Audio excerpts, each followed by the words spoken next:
Disclaimer: the views and opinions expressed in this episode are those of the guests and do not necessarily reflect the official policy or position of USA Global TV and Radio. The content presented is for informational purposes only and is intended to foster open discussion and debate. Viewer discretion is advised. USA Global TV and Radio does not endorse any particular viewpoint and encourages viewers to seek out additional information and perspectives. Saving America with Dr. David D. Schein. Welcome to USA Global TV and Radio, where our mission is to provide education, entertainment, hope, and inspiration. USA Global TV and Radio connects you with experts and audiences all around the world every single day to help you succeed in business and to live a richer life. Visit us at usaglobaltv.com to learn about career and life-changing training and mentoring programs like the Listening Mentor. Subscribe to our newsletter to stay informed about our special programs and offers. Discover how you can become a guest on one of our shows or a host or producer of a USA Global TV and Radio show of your very own. That's USA Global TV and Radio, where the doctor is always in.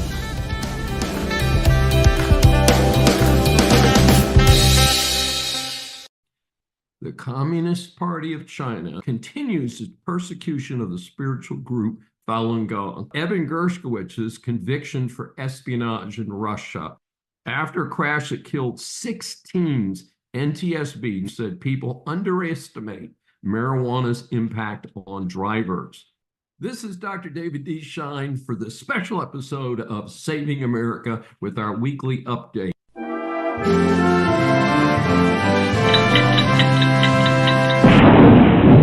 Here are some of the top stories that we've been following. The Communist Party of China, also known as the CCP, continues its persecution of the spiritual group Falun Gong. This is one of the most compelling and disturbing situations across civilization in the whole world today. Communists like Xi don't like religions or quasi-religions competing with their Communist Manifesto. That includes a pretty harmless sect called Falun Gong, which started around 1992. They follow 3 truths: compassion, forbearance, and do 5 meditative exercises of their practice each day. By now, 70 to 100 million Chinese have begun to follow this pretty simple concept. It sounds a lot like Buddhism and Hinduism, which of course are very popular within various Asian cultures around the world. So in 1999, the geniuses at the CCP decided to eradicate Falun Gong. Now remember, this is 70 to 100 million people. They've been using illegal arrest, brainwashing, and torture, and perhaps the most horrible thing yet, harvesting organs from live prisoners. Yes. Our ineffective U.S. Department of State says it's opposing these inhuman practices. To date, the only thing I've seen them do is to block importation of Chinese human organs, since they may be the result of this practice. To me, it stinks of the Holocaust all over again. They claim, this is the State Department, to talk with the CCP. This is a silly statement, and I don't know why we're still talking to them. The civilized world needs to seal off the CCP until they change their approach to both their own citizens and the rest of the world. They're becoming a very dangerous force in the world, and that's one of our central themes here for Saving America, because it also helps to save the world if we can rein in the craziness that's going on over there. In the United States, there is a group called Friends of Falun Gong. It's a nonprofit that was founded in the year 2000. I encourage you to check them out.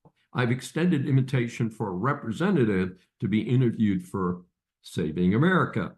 Speaking of failures of our Department of State, what do you need to know about Evan Gershowicz's conviction for espionage in Russia?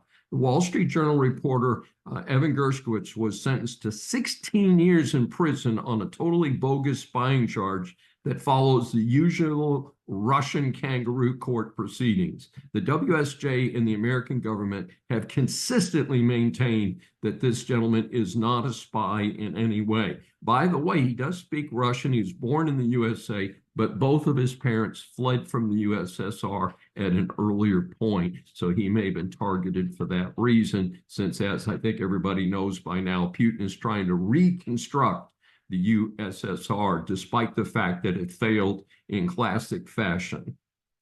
White House National Security spokesman John Kirby said Wednesday, Russia has failed to justify Evans' continued detention. He, like fellow American Paul Whelan, is simply being used as a bargaining chip.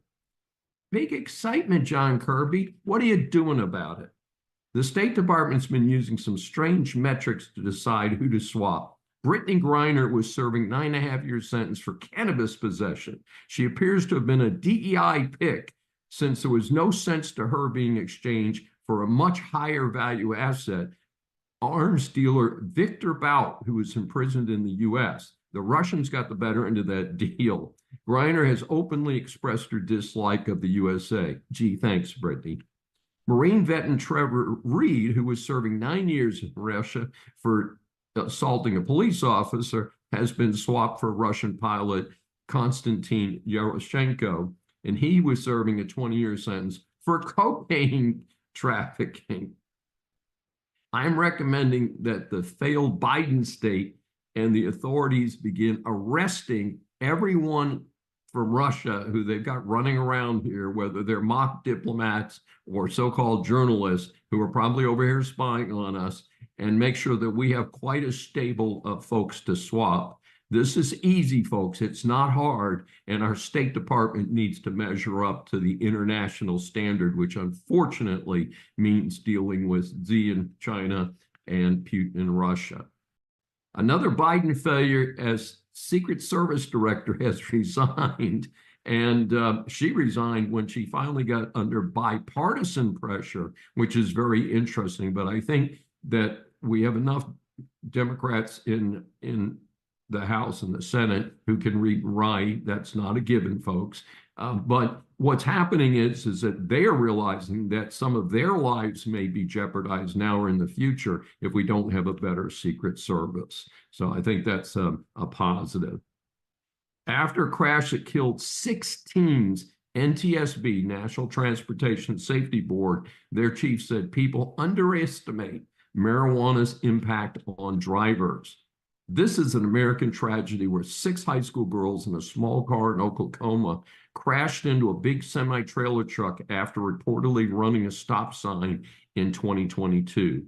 The NTSB researched the accident and said the teen driving may have been impacted by marijuana and distracted by the other youngsters in the car. And in fact, I seem to recall that in many states, a teen driver must be in the car either with an adult or simply cannot be in the car with another teenager. Sounds like this either was not enforced in Oklahoma or it was not the policy in Oklahoma at the time.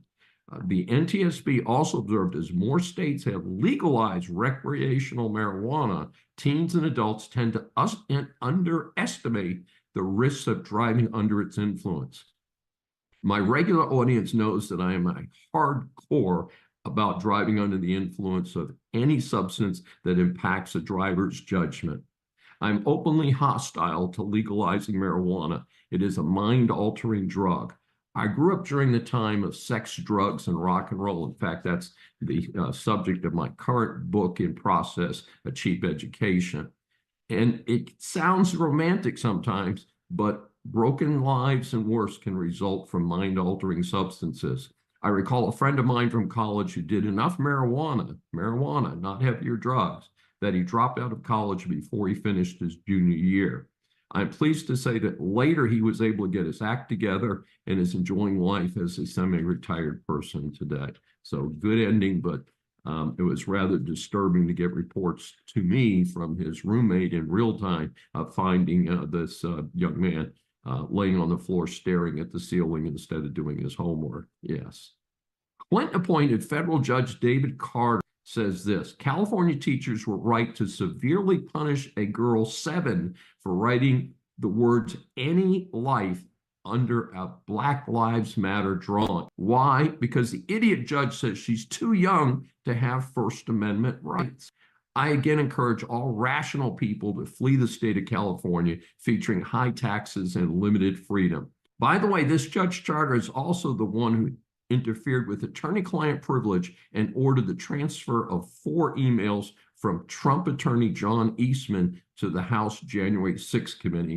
In my humble opinion, I think Judge Carter should lose his bar card. It's time for us to crack down on people on the bench who do not follow the law. Biden's Defense Department labels pro-life organizations as terrorist organizations during an anti-terrorism briefing. The presentation specifically targets groups like National Right to Life and Operation Rescue, which have long been pillars of the pro-life community. These organizations are dedicated to peaceful advocacy against abortion, grounded in the belief that every life is valuable and worth protection. As noted before, I favor a rational approach to abortion, and we must always support the life of the mothers when hard decisions have to be made. The vast majority of doctors do not want to perform abortions. So when they say the life of the mother is in jeopardy, the authorities need to accept that. Biden pulls out of the presidential race. My predictions. Power brokers, not Obama, made the decision. The slopstream media likes to paint Obama as a force, but he is just the other high-profile puppet, not the puppet master.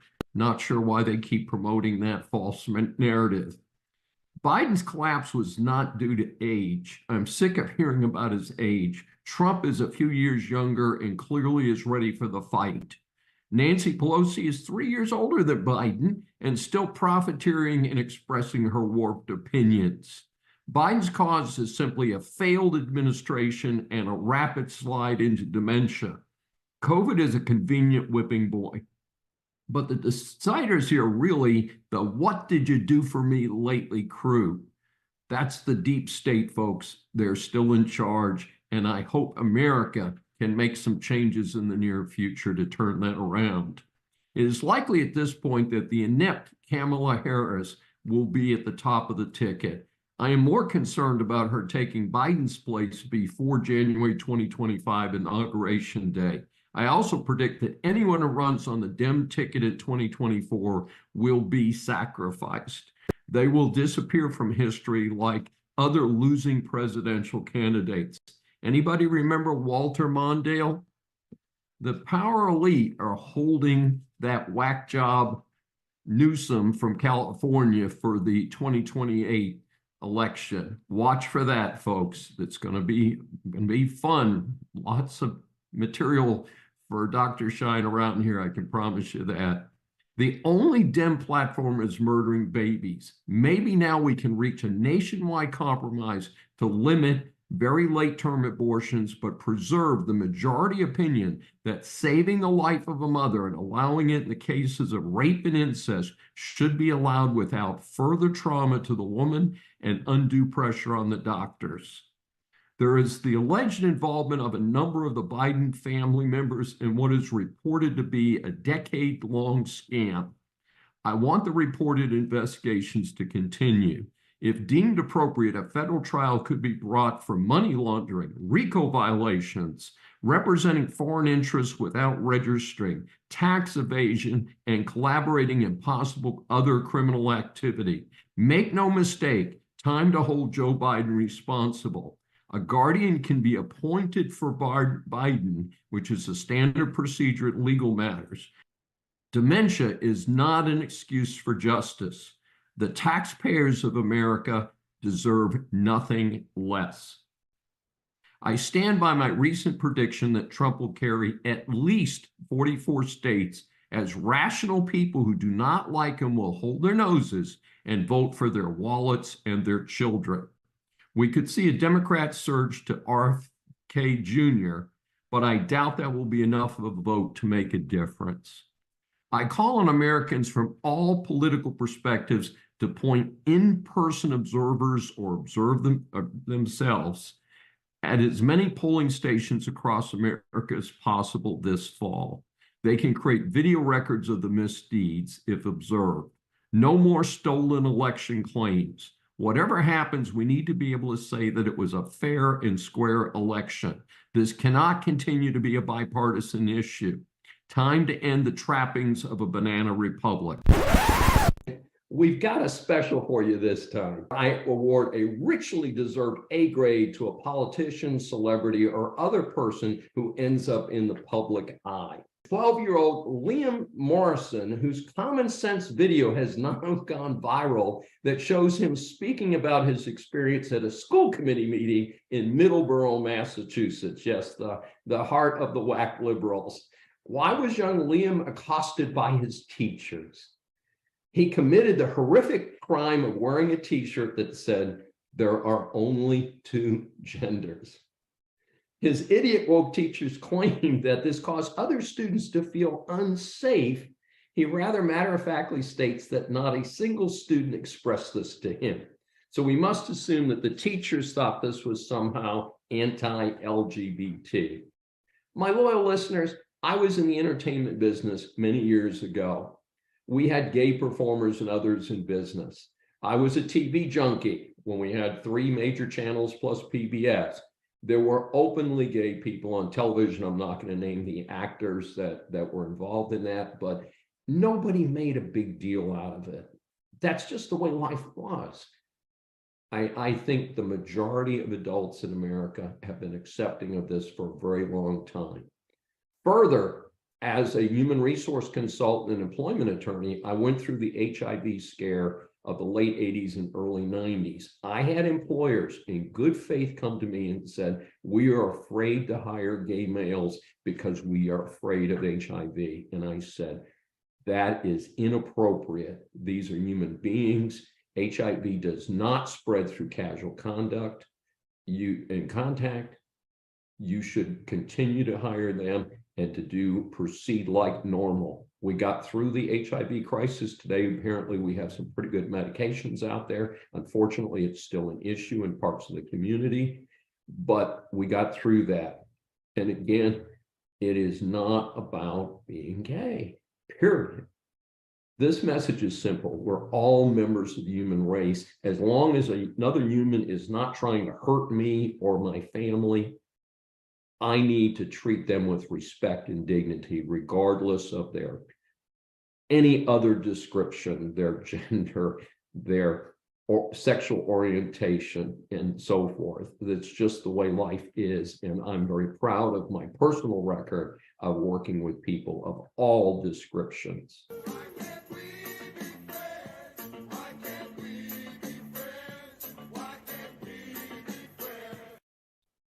But we've got this big deal. Let's get real, folks. There are only two genders. Not sure why the LGBT community decided to jump on this, but I can tell you that my personal friends who are gay are very upset about this because it's the wrong fight and it doesn't help the gay community. Now, a lot of this reminds me of the famed story by Hans Christian Andersen, The Emperor's New Clothes. Remember that story? 2 con men come to town and claim to have magic cloth. Somehow they get before the king and persuade him that this magic cloth can only be seen by him and these special tailors. They collect a big payday, and the king parades down the street in front of the throngs of his followers, and one little boy calls out, "Hey, the emperor has no clothes."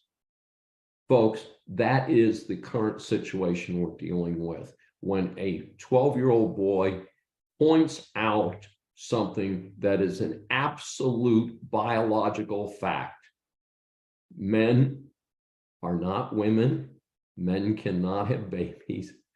And for some reason, the Lord blessed us in this fashion. And that's the way it is. And it doesn't have anything to do with your sexual preference. It has to do with how we were made over the many, many eons that it took to get where we are today on this small planet called Earth.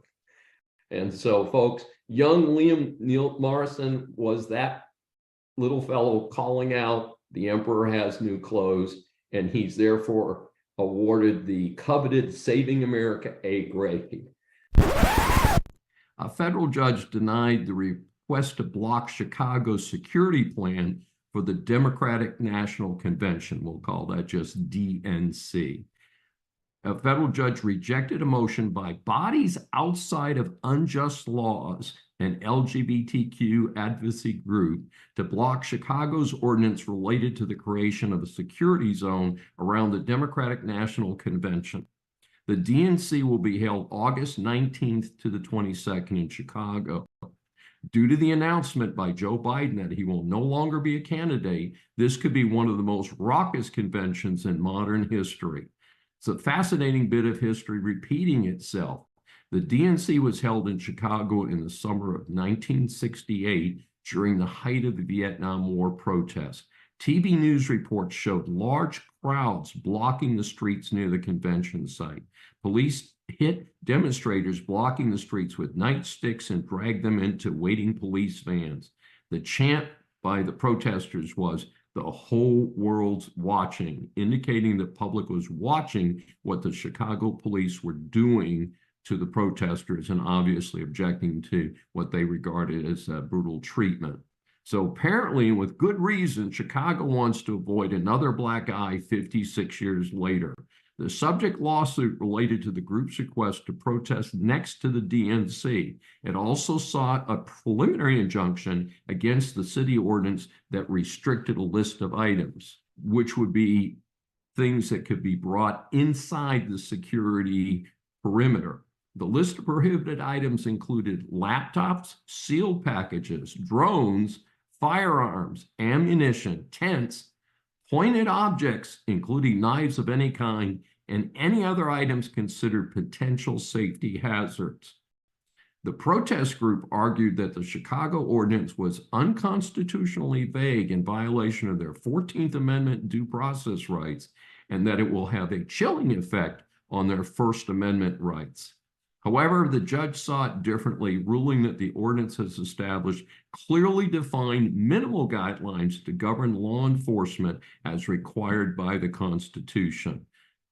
The judge continued, plaintiff's argument that a protester would be punished for carrying items such as pens, first aid kits, and protest buttons is well beyond the pale of any reasonable interpretation of the ordinance. Simply put, if plaintiffs show up at the protest with pens, first aid kits, and protest buttons, they are unlikely to face punishment. And the judge actually went as far as saying, well, if there's a pair of scissors in the first aid kit, which there aren't many first aid kits, maybe the scissors get taken out, but the first aid kit itself will still be approved.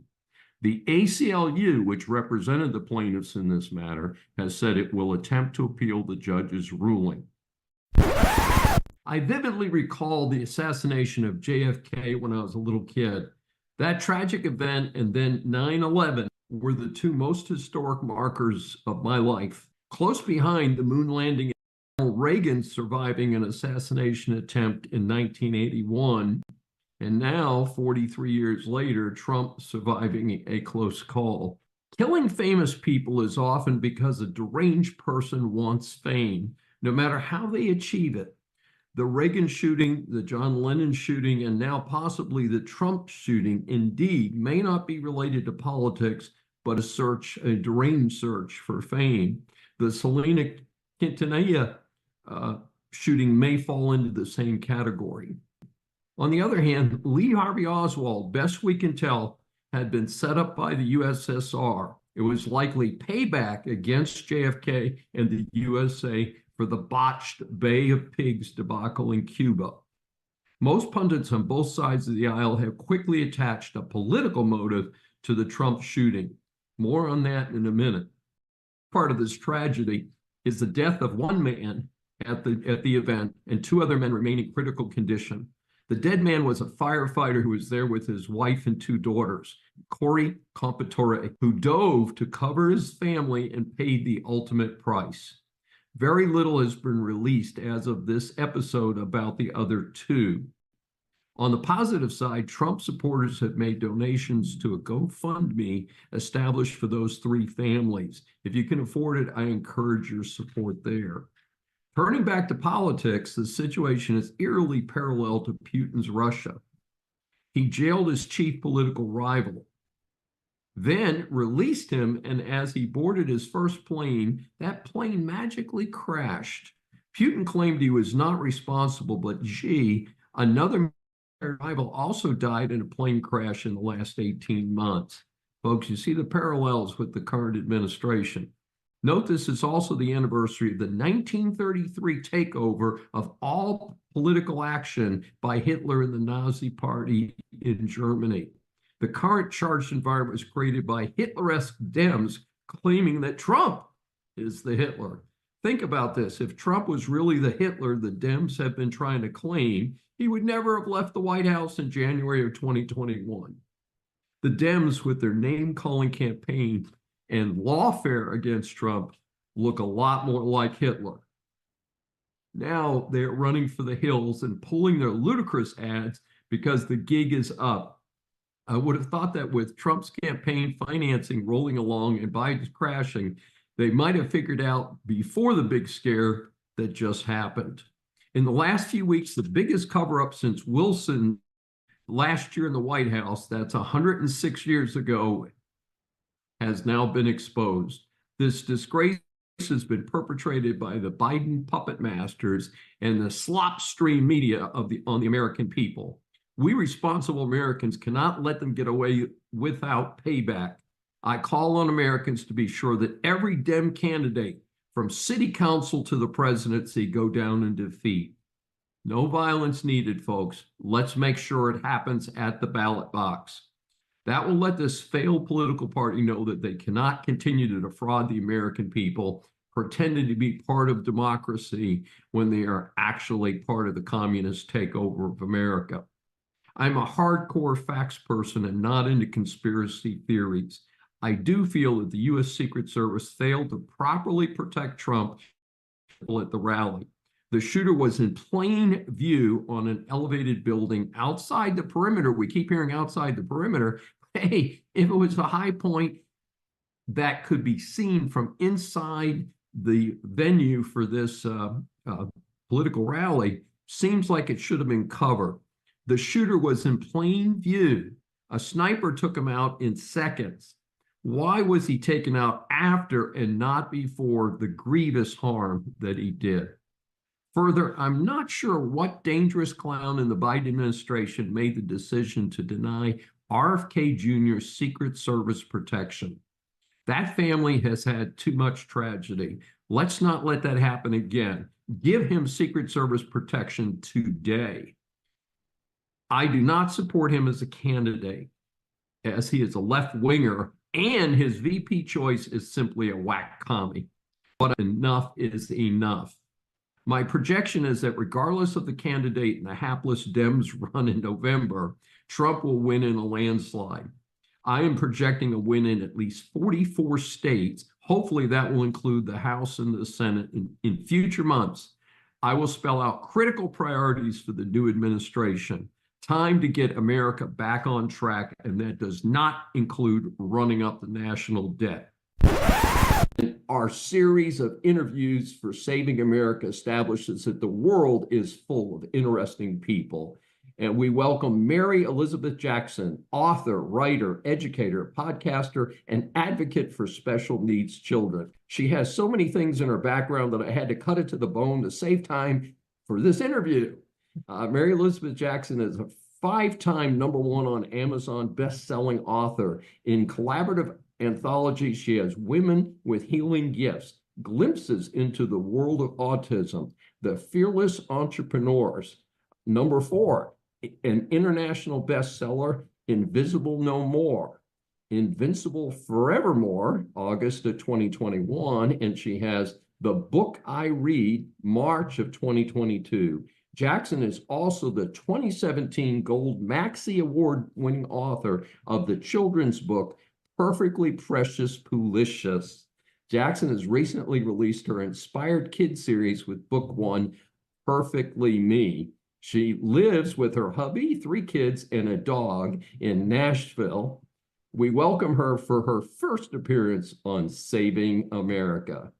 Oh my gosh. Thank you, David. It's just so nice to be here. I'm so excited about it. And I'm so glad we got to meet because I think you're really fascinating too. And everybody has a story, don't they? It's amazing. And you've got multiple stories. And as you know, what we do on Saving America is we ask three questions. So the first one is tell us about being a certified special needs advocate and an ambassador advocate for Autism Tennessee. It says Autism TN, and I'm assuming that's Autism Tennessee. Yes, it is. Actually, it's a nonprofit that's here in Nashville, and it is the only nonprofit that's specifically geared toward autism, families raising individuals with autism or who have, somebody in the family that has autism. And I would say it's a very exciting time right now because I'm working on some very exciting projects, and some were kind of like, oh, I hope that happens, and now it is, And I've been parenting for over 24 years. I have three children. Two of my children are on the spectrum. So that is how I became an advocate and first started out as an advocate parent.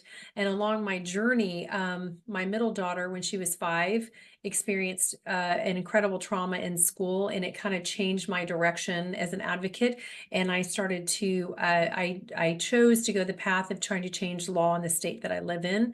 And that took me down a very different road. And then when my third son came, my third child, my son, late in life, and he was born with his own set of challenges, that's how I became an author. And, it's been very interesting, I think, and something I really wanted to do is to be able to intertwine everything. So for being an ambassador advocate with Autism Tennessee, I go out into the public and do events and education. And right now we are launching our Building Bridges program. I have people I'm training tomorrow. So we go into schools, daycares, preschools, corporations, and train individuals on early signs and symptoms of autism and what to do, how to help.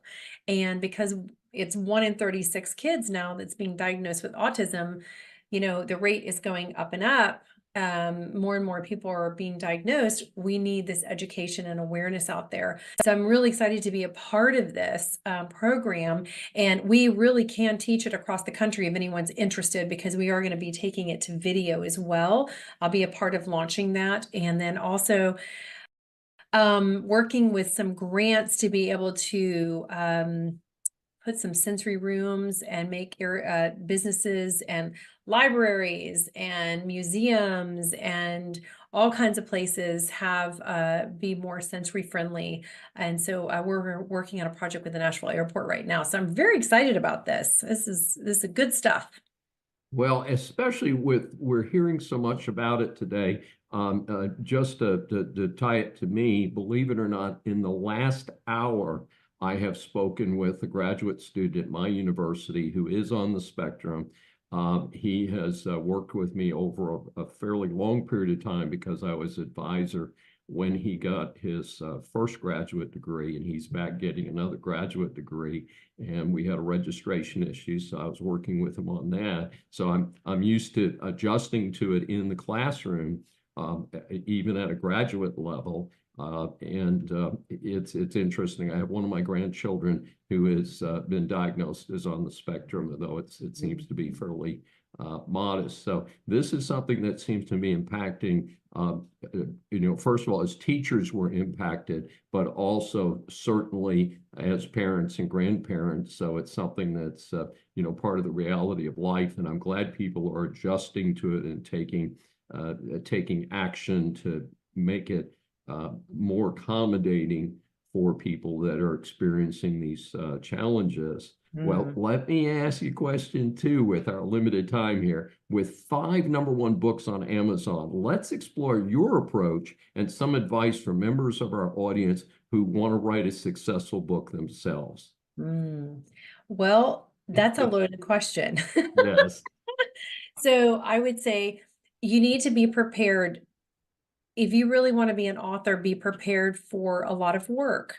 And, unless you're already famous or have a lot of money to pour into it, you are going to do a lot of work and it'll take time. So you need to look at a long haul, like, okay, I want to go in and I'm going to do this for 5 years. It takes about 5 plus years, maybe almost closer to 10, to become a very successful author. I was first published in 2017, and it took a while.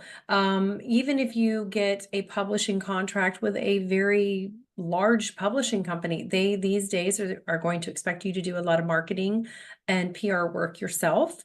So it's not about publishing and I'm going to sit and wait for the checks to come in. I would say if you want to write, you need to write, and don't wait for that like cabin in the woods or, cottage on the beach. I've learned to write in car rider lines and practices and rehearsals and games. And, when I have 20 minutes here and there, I've learned how to write that at those times. But it's a passion of mine. So I think writing is a passion project. And, if you are stuck or want to write and you don't know what to do, then talk to somebody who's already published. Do some research, look for someone that you could talk to, a coach or something that would help you. And you got to believe in what you're writing, because you're writing, your book is going to be an extension of you. It's like your business card. And so, you got to cheer it on, and say, and I know for some of us, it's really hard to talk about ourselves. But for me, it was like, I took myself out of that because that was difficult, but talking about my book was so much easier, so you have to take every opportunity you can to promote. I mean, and kind of shamelessly, right, David? Well, I understand that I'm just a little bit behind you. My first book came out 2018 and the second one 2022. And sadly, my current book, which is not in the same series, it's a very different book than the first two. I'm very delayed. I've written the first 12, 14 chapters of about a 70 chapter book. And of course, even that is interesting to me as somebody who's read hundreds and hundreds of books over my career, is that we're used to having a book with 12 or 15 chapters, and now books have many more chapters, and they're just shorter, 1,500 words a chapter, and I'm kind of used to 3,000 word chapters. So it's just a very interesting how even the publishing business, on my second book, we've sold more Kindles than we have hard copies. And growing up, I would never have anticipated, gee, if I'm an author, most of my work is electronic. It's interesting, isn't it? The whole platform. I mean, you were published in 2018. I was published in 2017, and the entire landscape has changed. The pandemic changed everything for us, for creatives, period, and all kinds of businesses. And so now we are having to learn how to do things differently in order to survive what's going on. And so, electronic sales aren't bad, right? I mean, however we get a book in somebody's hand, Absolutely, and get a chance to talk about it. And Right. our third question today is, can you share with our audience what they can expect when they listen to Writer's Corner Live and Cover to Cover, two of your active series online? Well, okay, so Writers Corner Live was launched in 2018. So it's been 6 years. And we interview authors from all over the globe, anywhere from New York Times to indie sensations. And we're every Tuesday at 10:30. Well, right now it's 11:30 because the time changed. So 11:30 Eastern. Central Time, sorry. And we are online with that. It is live. So we're on Facebook, LinkedIn, Twitter, YouTube, that kind of thing. And then Cover to Cover is a separate show that I have myself, because the other one I do with a friend of mine. She lives actually in Cape Town, South Africa. So isn't that cool? We're on Yes. totally different continents, and we've never met, but we've been working together for 6 years and just really love doing it together. We have a great time. And Cover to Cover was born out of my daughters are music artists, and I am their manager, momager, we'll call it. That's what my girls call me. And so I had contacted a PR company about, they were doing magazine reviews they do them for music artists and authors. And so they were working on some reviews for me. And the owner said, I was looking over your website, and I want a book podcast for my PR company. And would you do it? I was like, So it took me about 6 months to decide because I was like, how am I going to do this different? What do I do? But anyways, now I'm on Brushwood Media Network. I have over 340,000 listeners globally. I'm so excited about that. And when you tune in Saturdays and Sundays, 12 to 12:30 p.m. Eastern time, I focus on the backstories a lot of times of the authors. Being an author myself, I like to dive into what is behind the story, what is the life journey of the person who's written these books. And they're New York Times bestsellers, they're Today bestsellers, they're debut authors. Sometimes they're just inspirational stories, and sometimes I focus more on things like people who write for the disability world. And anything that is resources, tools, and helpful to those of us out there in the world who are looking for answers. And so it's kind of cover to cover, it can cover all kinds of things, but I'm really enjoying it. And I have just met some of the most amazing people, like the former CEO of Procter & Gamble, and, somebody that, I told you who I interviewed yesterday. Like, he's the leading specialist in the world for, crop circles. I mean, whoever thought I'd meet this gentleman, and he's a famous artist, Freddie Silva, and wonderful gentleman. I mean, he's just it's just amazing, all the people that we get to meet and interview, and it makes it a real honor, and a blessing.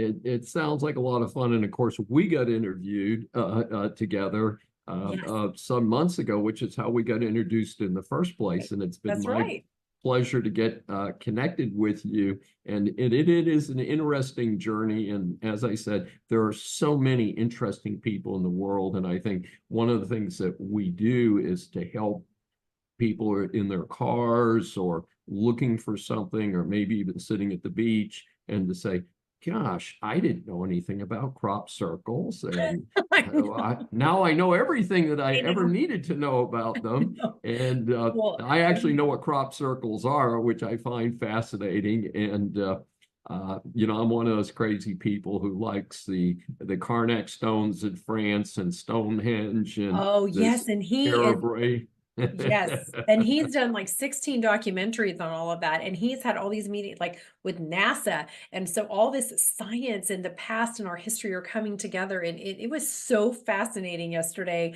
And it's a real blessing to be able to share that with others.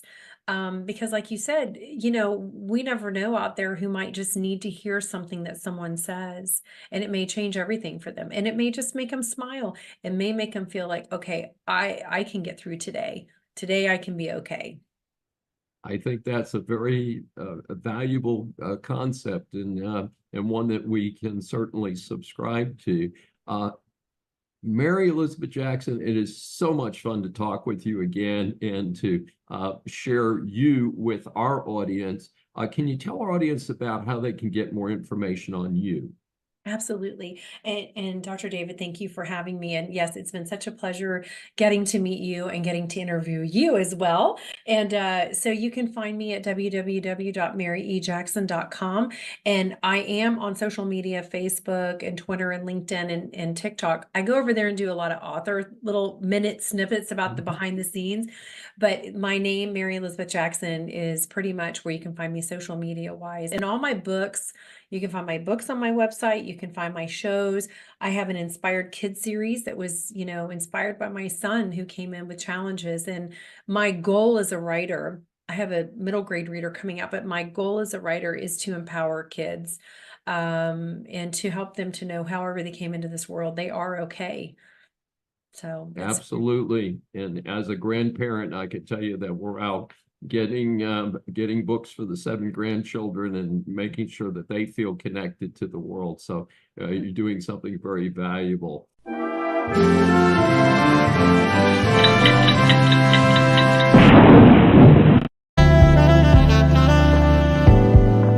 Welcome to USA Global TV and Radio, where our mission is to provide education, entertainment, hope, and inspiration. USA Global TV and Radio connects you with experts and audiences all around the world every single day to help you succeed in business and to live a richer life. Visit us at usaglobaltv.com to learn about career and life-changing training and mentoring programs like the Listening Mentor. Subscribe to our newsletter to stay informed about our special programs and offers. Discover how you can become a guest on one of our shows or a host or producer of a USA Global TV and radio show of your very own. That's USA Global TV and Radio, where the doctor is always in.